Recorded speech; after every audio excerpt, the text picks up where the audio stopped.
you all to Money Forever YouTube channel.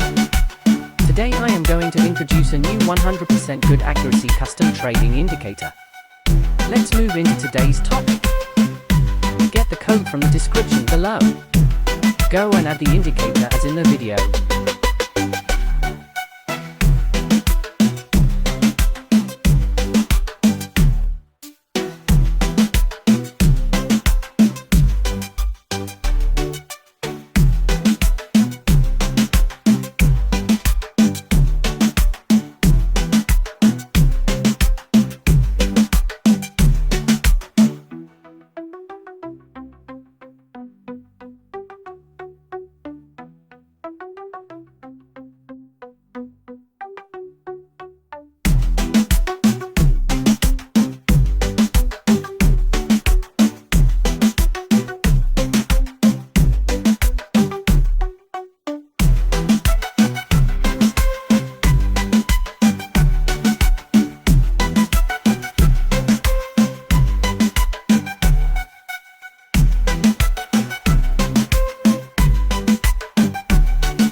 Now pass the code that you copy from the description in the workspace in the trading viewer.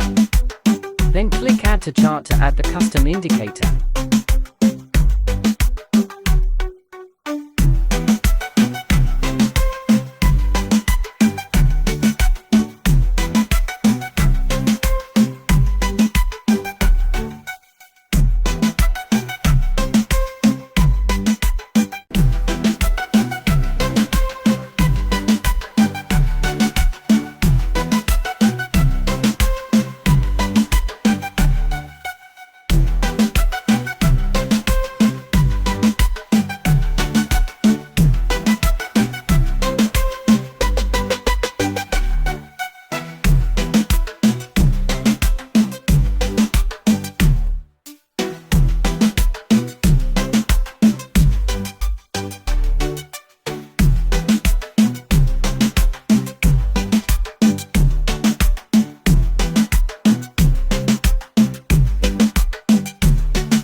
Enjoy trading.